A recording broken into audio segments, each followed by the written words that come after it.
말씀을 가지고 하나님은 우리가 정의로운 사회를 만들기를 원합니다. 그런 주제로 말씀을 전하겠습니다. 정의로운 사회를 만드는데 절대적인 역할을 하는 두 부류의 사람이 나오죠. 하나는 재판관이고 이제 하나는 왕입니다. 왕. 그래서 오늘 이 재판관에 대해서 좀 이렇게 살펴보겠습니다. 재판관에 대해서는 이미 한번 공부했죠. 예? 네가 가나안 땅에 들어가서 이제 하나님 약속한 땅을 다 주시면 각 지파가 다 나누어져서 살 거 아닙니까? 성에도 들어가 이제 각성에 들어가 살 때에 그냥 살지 말고 지도자와 재판관을 두라 그랬죠. 그래서 그 공동체 안에서 발생하는 범죄를 다루거나 혹은 사람들 간에 서로 이제 소송이 걸리거나 이렇게 했을 때 그 사적으로 보복을 하거나 사적으로 해결하려는 걸 절대로 하면 안 돼요. 그렇게 되면 어떻게 되겠어요? 복수, 계속 끊임없는 복수, 피비린내 나는 사회가 되겠죠. 이 모든 것을 공적으로 다루도록 했습니다. 그래서 이 재판관이 그 역할을 해야 되는데, 그러므로 재판관이 재판할 때 제일 중요한 게 뭐예요? 하나님의 공의로, 하나님의 말씀과, 이스라엘은 신정국가이고 이스라엘의 법은 하나님의 말씀이죠. 율법의 말씀이에요. 말씀과 말씀에 입각해서 공의롭게 재판을 해야 된다. 공의롭게. 좌로나 우로나 치우치지 말고 내가 뇌물 받아 먹었다고 뭐 신세 졌다고 재판을 굳게 해서도 안 되고, 내가 보니까 얼굴을 보니까 내가 아는 사람이고 친한 사람이고 그렇다고 그쪽이 굳게 판결을 해도 안 되고, 가난한 사람이 억울한 일을 당해도 안 되고, 그죠? 또 가난한 사람이라 봐줘서도 안 되고, 부자가 무조건 잘못했다고 해도 안 되고, 항상 재판관의 기준은 뭐예요? 하나님의 말씀에 입각해서 공의롭게, 하나님이 공의로우신 분이기 때문에 누구도 억울한 일을 당하는 사람이 있어서는 안 된다. 그죠? 중요한 게 뭐 억울한 일을 당해서는 안 돼요. 죄진 자가 죄에 대한 값을 받아야 되고 의로운 자는 상을 줘야 되죠. 여기 왕도 나오는데 로마서 13장에 보면 왕의 역할이 뭐예요? 죄진 자를 벌하고 의로운 행동을 한 사람은 상을 줘서 한 국가의 정의와 질서를 유지하고자 하는 게 이제 왕이죠. 근데 오늘 뒤에 나오지만 왕이 권력욕에 빠지거나 물질욕, 그다음에 세상의 쾌락, 즐거움 이런 데 빠져버리면 왕으로서의 본분을 다하지 못하고 권력을 남용하고 타락하게 됨을 말씀하고 있습니다. 오늘 이 재판관에 대해서 말할 텐데 자, 결국 우리 인간은 이 땅에 태어나서 한평생 산 다음에 재판을 항상 생각하게 됩니다. 인간 판사는 궁극적인 재판관이 아니에요. 궁극적인 재판관이 있어요. 그분이 누구라 그랬어요? 하나님이시라 그랬죠. 그래서 결국 이 땅에 일어나는 재판은 모두가 하늘나라에 나중에 하나님 앞에 섰을 때 이루어질 재판의 모형에 불과합니다. 우리 모두는 이제 이 땅의 상을 다한 후에 한평생 삶에 대해서 이 사람이 선하게 살았는지 악하게 살았는지에 대해서 하나님 앞에 재판을 받아요. 그 백보자 심판이라 요한계시록 이렇게 나온다 그랬죠. 모든 사람이 다 재판을 받습니다. 하나님 앞에. 하나님 앞에 우리가 서면은 내가 한평생 살아왔더니 모든 것들이 다 드러나죠. 하나님 앞에. 이 땅에서의 재판은 증거를 수집하고 다 판사가 해야 돼. 왜? 내가 보지 않았기 때문에. 샅샅이 다 몰라요. 그 거짓말하고 이 사람이 또 거짓말하면, 그죠? 우리 솔로몬의 재판에서 보듯이 서로 자기 아들이라 그러고, 그럼 이거 뭐 어떻게 다 모르니까 완전한 재판을 할 수가 없습니다. 그러나 하나님의 재판은 그렇지 않아요.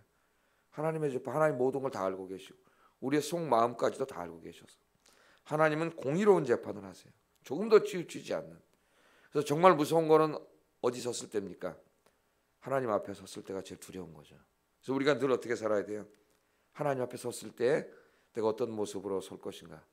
그거는 어느 날 갑자기 이루어지는 게 아니라 내가 살아있는 동안 매일매일 순간순간에 내 생각과 행동과 말들을 통해 그 총합입니다. 총합. 이게 하나님 앞에 서게 되는 거예요. 하나님 앞에. 그럼 하나님이 다 판결을 내려요. 그래서 하나님이 판단을 내리시면 돼요. 이 땅에서 아무리 법을 교묘하게 피해 다니고 그렇게 못된 짓을 많이 하고도 법의 심판을 받지도 않고 그렇게 살다 죽었다 하자 이거예요. 법은 교묘히 피했어. 그럼 끝나는 겁니까? 어리석은 자예요. 왜? 더 무서운 재판에 기다리고 있어요. 하나님의 재판은 피할 수 없어요. 차라리 이 땅에서 판사에게 판결을 받아서 징역형을 살고 나오면 그 기간 동안 회개하고 잘못을 깨닫고 돌아올 길이라도 있는데, 이걸 계속 미꾸라지처럼 피해 다니고 그래서 하나도 걸리지 않았어요. 그럼 그 사람이 해결하겠습니까? 반성을 하겠습니까? 하나님 앞에 섰을 때 어떻게 되겠어요? 그 모든 이야기 다 드러나죠. 그래서 하나님의 재판이 무서운 거다. 궁극적인 재판이 있다는 것을 우리는 이 판사, 재판 이런 말씀을 들을 때 늘 먼저 기억해야 됩니다. 하나님의 종말론적인 재판. 그러나 하나님이 궁극적으로 모든 걸 재판하겠지만 심지어는 이 땅의 판사도 누가 재판관도 하나님이 올바로 재판했는지 판단한다 그랬죠. 그래서 올바로 하지 않은 자는 하나님 저주를 받는다 그랬어요. 하나님이 궁극적으로 재판하면 되기 때문에 그냥 내버려둬도 될 것 같은데 왜 하나님 재판관을 두라 그랬습니까? 우리 인간은 죄, 타락해서 죄성을 가지고 있어요. 네? 그래서 원래는 하나님의 백성들이 다투고 싸우고 오늘 여기 보면 막 살인하고 두드러 패고 막 구타하고 서로 소송하고 고소 이런 일 하면 안 되죠. 원래 하나님 백성들은 말씀대로 선하게 살아야 되는데 죄진 다음에 우리 인간이 그렇게 하지 못하죠. 우리 마음속에. 예? 그래서 갈등과 다툼이 있게 마련입니다. 갈등과 다툼이 일어나면 잘한 사람이 있고 잘못한 사람이 있죠. 예? 이거를 내버려 두면은 재판하지 않으면 어떻게 돼요? 힘센 자가 왕이죠. 예? 힘세고 권력 있고 돈 있는 사람 다 마음대로 권력을 남용하면 힘없고 가난한 사람은 억울해서 살 수가 없어요. 당하고. 그럼 이 땅에 하나님의 나라가 이루어지기 전에 이 세상이 지옥이 되버려요. 살 수 없는 사회가 되버려요. 그래서 하나님께서는 하나님의 나라가 임하기 전에 이 땅에 지옥이 되는 걸 막기 위해서 무질서하게 내버려 두지 않습니다. 그래서 하나님이 왕을 두셨고 재판관을 두라 그랬어요. 하나님 질서의 하나님이고 정의로운 하나님이에요. 정의로운 하나님. 자, 그래서 이제 재판관이 하나님을 대신해서 재판을 하는 거라 그랬습니다. 왕도 하나님을 대신해서 통치하는 거예요. 그가 궁극적인 왕이 아니고 그가 궁극적인 재판관이 아닙니다. 누가 궁극적인 왕이? 하나님이 궁극적인 왕이. 하나님이 통치하세요. 궁극적인 재판관은 하나님이에요. 자기는 하나님으로부터 위임받은 일을 할 뿐이에요. 왕이나 재판관이나 그걸 잊으면 안 됩니다. 그러나 그걸 잊는 순간 그들은 타락하게 되고 권력이 타락하게 되고 권력이 남용되게 되고 뇌물을 받아먹고 그 다음에 권력을 남용해서 억울한 일 당하는 사람이 생기고 이 사회가 지옥이 되는 거죠. 자, 그래서 이 제일 중요한 게 이제 공정하고 정의롭게 재판을 하고 통치를 하는 것이 중요한데 지난번에 이제 그에 대해서 우리가 공부를 했습니다. 그런데 이제 각 성의 재판관들이 있는데 그 재판관들이 모든 사건을 다 다루지는 못하겠어요. 하나님이 각 성에 있는 좀 이렇게 지금 하급 재판이라고 할 수가 있겠죠. 왜? 그들이 다루기에는 복잡하고 어려운 사건들이 있습니다. 그러니까 그 성에 있는 하급 재판관들이 다룰 능력을 넘어서는 일들인데도 그냥 자기가 다 그냥 능력이 안 돼도 해버리면은 정확하고 공정하게 재판할 수가 없어요. 그럼 반드시 억울한 당한 사람들이 많이 나옵니다. 재판을 엉터리로 해서 억울한 일들이 사람이 많이 나오면 어떻게 되겠어요? 사회가 갈등이 생기고 분열이 생기고 사회가 무너져요. 억울한 일 당한 사람들이 다 뛰쳐나오겠죠.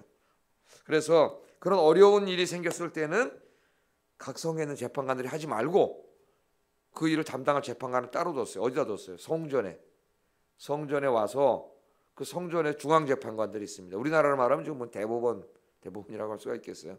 네? 거기 재판관에 와서 그 사람들에게 그 재판을 받도록 하라 그랬습니다. 우리 그런 재판들이 뭐냐? 8절 한번 읽어보게요. 8절 시작.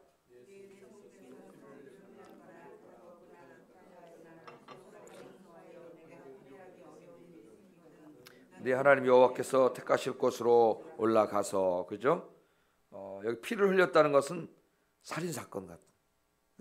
근데 사람이 죽어도 도피성 제도에서도 볼 수 있듯이 부지중에 죽일 수도 있어요. 예를 들면 내가 도끼질을 하는데 도끼질을 이게 다 나오죠. 율법책에 하나님 말씀에 나와요. 도끼질을 하다가 도끼날이 쑥 빠져나갔는데 뒤에 있는 사람 맞아 죽었어요. 이건 전혀 내가 의도하지 않았고 일부러 한 것도 아니지만은 자식들이 볼 때 아무도 보지 않았고 또 그 동안에 사이가 나빴다고 한번 생각을 해보세요. 두 사람만 있었는데 그럼 어떻게 되겠어요? 이쪽 가족에서 일부러 죽였다 이거. 그럼 어떻게 피비린 나는 복수가 일어나는데 하급 재판관이 이걸 다 혼자 할 수가 없는 사건, 함부로 판단 내리면 안 돼. 예? 그럴 수 없는 사건. 또 한 사람이 권력 있고 그럼 뇌물을 받아 먹고 할 수도 있고 보니까 재판관하고 친한 사람이야. 뭐 여러 가지 일들이 발생할 수 있겠죠. 예? 또 서로 다투었어요. 다투었다는 건 뭡니까? 서로 소송을 걸고 지금 같은 우리나라 민사 사건 막이나 재산 막 이런 거 가지고 막 누가 옳으니 또 솔로몬의 재판처럼 애 하나 데리고 와서 서로 자기 애라 이거 어떻게 재판을 합니까? 본 사람도 없고 뭐 DNA 검식할 수도 없고 아무도 할 수가 없잖아요. 그런 일들이 벌어지고 막 또 이 구타 서로 막 폭력이죠. 폭력. 요새 제일 다루기 어려운 사건이 뭐예요? 폭력 사건이죠. 폭력 사건은 쌍방이 항상 치고받고 했기 때문에 누가 잘못했느냐 먼저 따지면 서로 저 사람이 먼저 때렸다. 요새는 뭐가 다 밝혀주세요. CCTV님이 다 쫙 보고 있다가 그 있으면 되지만 그것도 없는 곳에서 그러면 상대방이 말만 들어야 되는데 서로 자기가 옳다 그러지 않습니까? 그 경찰서에서 경찰이 다 판단할 수가 없잖아요. 누가 해야 돼 이걸? 더 많은 훈련을 받고 공부를 한 재판관에게 가져가야 되죠. 그런 일이 생겼을 때 하지 말고 상급 재판으로 가져가라. 왜 그렇게 하실까요, 하나님? 엉터리 재판하지 않기 위해서, 억울한 일 당한 사람 없게 하기 위해서, 공의로운 재판, 정확한 재판을 하게 하기 위해서 하나님 그렇게 하시는 거죠. 그래서 9절 11절 한번 읽어보겠습니다. 시작. 그리하면 그들이 어떻게 판결할지를 내게 가르치리니 여호와께서 택하신 곳에서 그들이 내게 보이는 판결의 뜻대로 내가 행하되 그들이 내게 가르치는 대로 삼가 행할 것이니 곧 그들이 내게 가르치는 율법의 뜻대로 그들이 내게 말하는 판결대로 행할 것이요 그들이 내게 보이는 판결을 여기어 좌로나 우로나 치우치지 말 것이니라. 아멘. 자, 하나님 이렇게까지 해서 정의로운 사회를 만들기를 원하세요. 하나님 우리에게 원하시는 건 뭐예요? 정의로운 사회를 만들. 하나님 나라는 정의로운 나라, 공의로운 나라, 사랑의 나라, 정의의 나라, 평화의 나라입니다. 그 우리 그리스도인들은 이 땅에 하나님 나라를 만들어 가야 되는데, 그러니까 우리는 당연히 정의와 평화의 나라를 만들어 가야 돼요. 이 땅에. 그러기 위해서 국가 조직도 있고 다 있는 거예요. 이걸 잃어버리는 순간 우리 사회는 지옥이 되고 그들에게는 엄중한 하나님 심판이 있습니다. 자, 여기 보면은 원문에는 제사장 그랬는데 원래는 제사장들이에요. 복수예요. 제사장들과 그래야 정확하게 해석이 돼요. 재판장에게 가져가라 그랬어요. 이걸로 볼 때 성전에는 제사장들 중에서 재판장을 뽑았던 것 같습니다. 그러니까 제사장들이 여러 명 있잖아요. 대제사장이 있고 여러 명의 제사장이 있는데 뭐 1년에 한 번씩이든 2년에 한 번씩이든 그 중에서 한 사람이 에게 뭘 맡기는 거예요. 돌아가면서 재판장이 되는 거예요. 재판관이 되는 겁니다. 그러니까 다 이 제사장들이에요 지금. 그런데 이제 이런 어려운 소송이 오면은 나머지 제사장들과 이 재판관이 어떻게 하는 거야? 이 사건을 합동으로 심리하는 거죠. 합동으로. 하나님 그렇게 하라 그랬어요.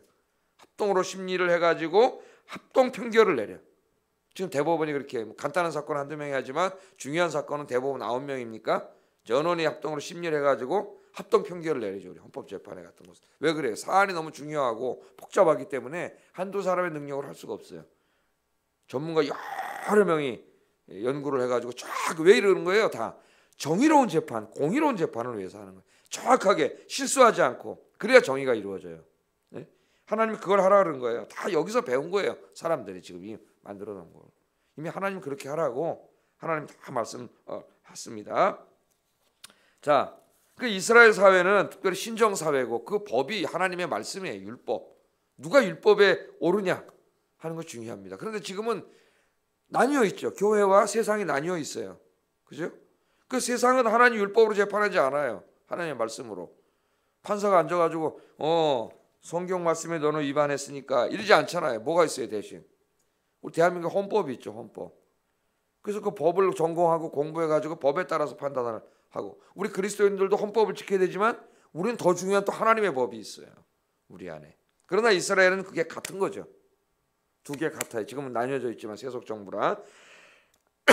그러다 보니까 이 율법의 제일 전문가가 누구예요? 제사장이지 뭐 제사장. 그러니까 제사장이 재판관을 하는 거예요. 누가 하나님 앞에 오른가? 누가 하나님 말씀에 오른가? 이 부분을 우리가 적용할 수가 있겠죠. 나중에 헌법에 관한 것은 저기 있는 판사들에게 적용해야 되겠지만 그죠? 그래서 하나님의 말씀에 옳은가 좌우로나 우로나 치지 않고 이걸 잘 해가지고 판단을 내려서 이렇게 재판하라고 명령을 내리면 어떻게 하라? 그대로 좌우로나 우로 치지 말고 하급 재판관은 그대로 해야 된다는 거예요. 그리고 소송한 사람들은 그 결과에 순종해야 된다는 거죠. 그렇지 않으면 죽이라 그랬습니다. 그걸 순종하지 않으면 하나님이 세우신 권위가 내린 결론을 순종하지 않으면 결국 하나님 앞에 불순종하는 것이고 하나님의 사회를 파괴하는 거예요. 네? 그래서 하나님께서 죽이라 그랬어요. 죽이라 그랬습니다. 자, 이 말씀을 통해서 우리가 적용을 하는데 첫째는 우리 그리스도인들의 선과 악의 기준은 우리는 물론 헌법을 통해서도 법을 통해서도 해야 되지만 더 중요한 건 뭐예요? 하나님의 말씀이다.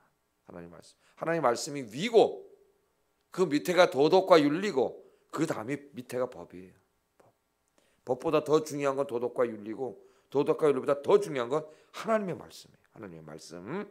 그래서 우리는 선과 악을 구분할 때 우리는 분명한 기준을 가지고 있습니다. 그게 뭐예요? 하나님의 말씀이. 기준이 없으면 뭐가 잘못되고 옳은지를 알 수가 없죠. 기준, 정확한 자아가 있어야 어떤 게 틀리고 맞았는지를 알 수가 있죠. 그 기준이 하나님 말씀이에요. 하나님 말씀. 우리는 하나님의 말씀을 늘 마음에 새기고 말씀을 기준으로 삼아서 무엇이 잘못됐고 무엇이 옳은지, 누가 잘못됐고 누가 옳은지를 판단할 수 있어야 됩니다. 근데 오늘날 세상이 뭐라 그래요? 이 포스트 모더니즘에서 절대 기준은 없다. 절대 권위는 없다. 모든 게 상대적이다. 그렇게 해서 절대 기준을 헐어버려요. 이게 지금 우리 젊은 자식 세대에게 엄청난 영향을 미치고 있습니다. 뭐 존재하는 대학 교육이라든가 뭐 하여튼 영화 드라마까지 은연중에 파고드는 게 무서운 거예요. 은연중 이런 생각들이. 절대 진리는 없어. 그건 네 생각이지. 우린 그렇게 생각하지 않아요. 그래서 젊은이들이 그렇죠. 그건 엄마 아버지 때 생각이죠. 우리 젊은 세대는 요새 그렇게 생각하지 않습니다. 그게 꼭 옳다는 게 어디 있어요. 이렇게 해서 절대적인 걸 다 무너뜨려요. 절대적인 게 무너지면 다 상대적인 게 돼버려요. 그런 절대 기준이 없습니다. 옳고 그름이 없어요. 내가 판단하는 거예요. 그럼 이 사회가 어떻게 되게 해체돼요. 그래서 포스트 모더니즘은 다 사회를 해체시켜버려요. 다 해체시키는데 건설하지 않아요. 그 멸망해버려요. 세계가. 기준이 있어야 돼요. 절대 기준이. 여러분 잊지 마세요. 하나님의 말씀이 우리 삶의 절대 기준인 줄로 믿습니다. 하나님의 말씀에 맞으면 선이고 말씀에서 벗겨나면 악이에요. 그래서 우리는 늘 말씀을 묵상하면서 말씀대로 사시기를 주의 이름으로 축복합니다. 그 말씀의 최고 전문가가 누구예요? 목사예요, 목사. 성과 그릇은. 그래서 목사에게 순종하는, 여기 지금 제사장에게 순종하라고 하듯이 그 사람 인간적인데 순종하라는 게 아닙니다. 그 사람이 하나님의 말씀을 선포하고 하나님의 말씀을 가르치고 하나님의 말씀으로 판단하는 그것에 순종하라는 것이지, 그 사람이 말씀을 제쳐놓고 막 자기 마음대로 막 편결을 해서 뭐 친한 사람이라고 막 이렇게 하고 편가르고 이런 데 순종하라는 게 아니에요. 하나님의 말씀 앞에 순종하는 여러분 되기를 주의 이름으로 축복합니다. 또 하나 배우는 것은 우리 그리스도인이 어떻게 해야 된다는 거예요. 억울한 사람 없게 해야 된다는, 공정해야 된다는 겁니다. 이렇게 하나님 노력하시잖아요. 인간이 실수할 수 있기 때문에 하급 재판관이 어려운 거 복잡한 거 하지 못하게 하고, 저 더 능력 있는 제사장들에게 가져가서 그들은 기도하는 사람이요 말씀을 연구하는 사람들이 그것도 전원 합의로 여러 명이 합의로 편결하게끔 그런 하나님의 마음을 한번 보세요. 제가 그걸 묵상해봤어요. 왜 그렇게까지 하나님 하셨을까? 하나님이 원하시는 게 그거예요. 그런데 우리 죄성 때문에 안 돼. 서로 와서 자기가 잘못한 거 뻔한데도 막 소송을 하고 고소를 하고 막 싸우고 다투고 인간이 이래요. 그래서 하나님이 그런 사람들을 통해서 옳고 그름을 판단하고 나쁜 일한 사람을 벌주고, 하나님이 벌주기 전에 회개할 기회를 주는 거예요. 옳은 사람을 상 주도록 그렇게 했습니다. 그렇다면 우리도 어떻게 되겠어요? 우리가 판사는 아니지만은 우리도 마음에 판단은 하잖아요. 판단. 공동체 안에서라든가 판단할 때 늘 하나님 말씀이 기준이 돼야 되고, 아셨죠? 내가 친한 게 기준이 되면 안 돼요. 아무리 나랑 가까운 사람이라도 저 사람이 하나님 말씀이 옳은가 저렇게 행동하고 말하는 게, 이걸 늘 우리가 판단하게 해야 되고, 억울한 일 당하는 사람이 없게 해야 됩니다. 내 마음속에 혼자 판단했다 할지라도 이것저것 다 생각해. 이 말 듣고 귀가 가벼워가지고 확 하고, 이 말 듣고 귀가 가벼워서 확 이러면 안 되지. 기독교인들이 양쪽을 다 들어보고 내가 완전하진 않지만 그렇게 공정한 우리 그리스도인들이 되기를 주의 이름으로 축복합니다. 그러면 교회가 아름다워져요. 그러나 더 우리가 궁극적으로 하나 더 앞으로 나가야 될 게 있는데, 우리 그리스도인은 궁극적으로 이렇게 싸우고 구타하고 서로 치고받고 맞고 서하고 갈등하고 이런 일을 해서는 안 돼요. 궁극적으로 우리 하나님의 백성에게는 그런 것들이 어울리지 않아요. 그래서 이 세상은 그런 세상이에요. 그죠? 수도 없이 재판이 이루어지고 그래서 이렇게 많은 판사가 우리나라에 있고, 이렇게 많은 검사가 있고, 이렇게 많은 경찰이 있고, 그래도 다 되지가 않아요, 이게. 그래서 대법원까지 가서 판단을 내려도 억울하다고 막, 그런 게 인간 사회예요. 그런 이 갈등과 범죄와 악이 가득한 세상 속에 하나님의 백성들이, 이스라엘은 그냥 그 전체가 다 교회였고 국가였지만 지금 안 그렇죠. 그런 믿지 않는 세상 속에 교회가 있단 말이죠. 교회는 그들이 볼 때 또 하나의 새로운 사회예요. 그래서 이 말씀을, 하나님의 말씀을 성취하는 공동체를 이루어야 됩니다. 우리 교회가. 그러니까 교회 안에는 뭐가 있으면 안 돼요, 서로. 그래서 이제 신약으로 오면 다투고 갈등하고 시기하고 질투하고 싸우고 교회가 이렇게 되면 안 되고, 그런 세상은 그렇지만 교회는 그렇지 않고도 우리가 얼마든지 서로 사랑하고 용서하고 이해하고 평화롭게 살아가는 모습을 보여줘야 돼요. 그게 천국이에요. 그게 바로 하나님의 모습이에요. 우리 교회가 그런 모습을 보여줘야 되기 때문에 1차적으로 공동체는 사랑의 공동체, 평화의 공동체가 됩니다. 갈등하고 싸우고 소송하기보다는 용서할 수 있는, 내가 잘못했을 때는 사과할 수 있는, 그게 성숙한 그리스도인이죠. 예? 내가 잘못했는데 뻔히 알면서 남네 안 봤다고 거짓말하고 그러면 안 되겠죠. 내가 잘못한 건 내가 알지 않습니까? 내가 잘못하면 미안하다는 되잖아요. 미안합니다 집사님, 제가 그때 좀 그래서 미안해요. 그러면 뭐라 그랬어요? 집사님 괜찮아요, 저도 실수하는데 괜찮습니다. 그럼 어떻게 되겠어요? 갈등하고 다툴 일이 없잖아요.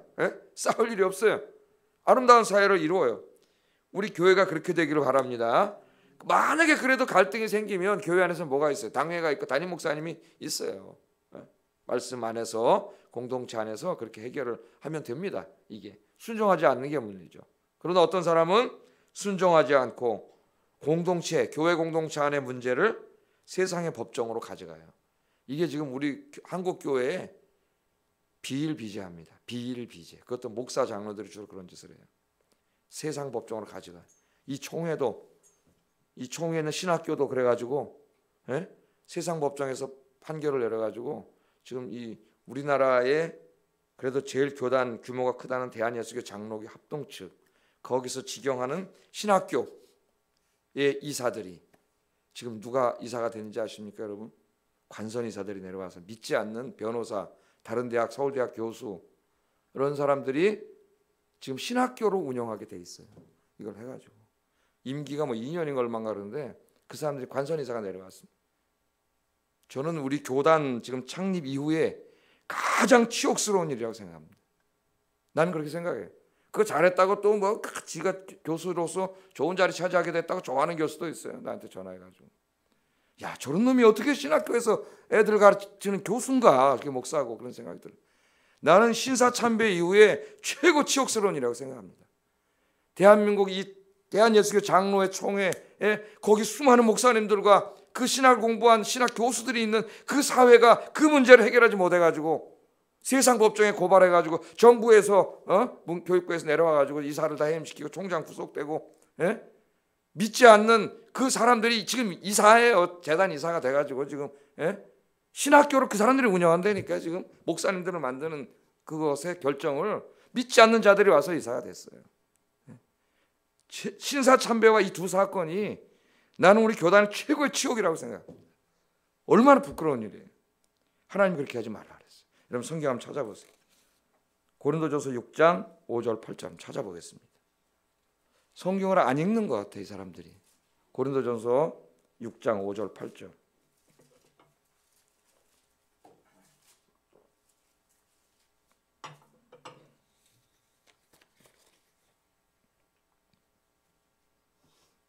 자, 같이 한번 읽어볼까요? 내가 너희를 부끄럽게 하려 이 말을 하노니, 뭐 하려고 이 말을 한다고요? 부끄럽게 하려고. 부끄러운 줄 알아라 그 말이에요. 하나님이 너희 가운데 그 형제간의 일을 판단할 만한 지혜 있는 자가 이같이 하나도 없느냐? 형제가 형제와 더불어 고발할 뿐더러 믿지 아니하는 자들 앞에서 하느냐? 너희가 피차 고발함으로 너희 가운데 이미 뚜렷한 허물이 있나니. 이미 그 믿지 않는 자들 앞에 가서 고발했다는 자체가 이미 죄라는 거예요. 하나님이 누가 이겼느냐가 중요한 게 아니고, 뭐라 그래요? 차라리 불의를 당하는 것이 낫지 아니하며 차라리 속는 것이 낫지 아니하냐. 너희는 불의를 행하고 속이는구나. 그는 너희 형제로다. 아멘. 하나님의 말씀인데 신학을 가르치는 자들이, 나에게 그 말을 한 자, 좋아하는 자, 관선 이사가 내려왔다고 좋아하는 교수, 신약 교수인데 그것도 바울을 가르치는 사람이에요. 이 사람은 도대체 자기가 공부한 그 말씀을 신앙하는 건지 배워서 학원 선생처럼 가르치는 사람인지 알 수가 없습니다. 어떻게 이 말씀을 밤낮으로 묵상하고 연구하는 그 사람에서 그런 말이 나옵니까? 있을 수가 없잖아요. 하나님 뭐라 그랬어요? 차라리 불의를 당하는 것이 낫다. 그냥 억울해.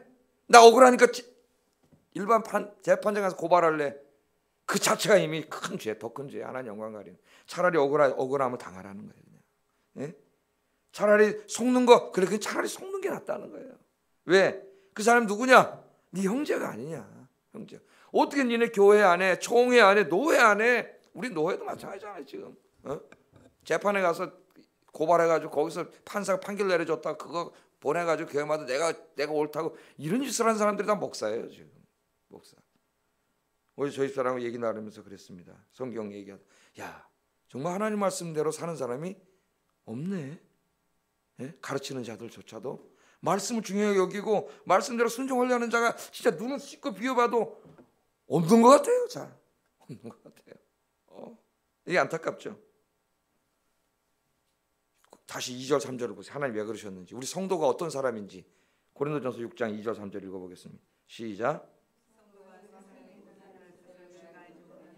세상도 너희에게 판단을 받겠거든 지극히 작은 일 판단하기를 감당하지 못하겠느냐?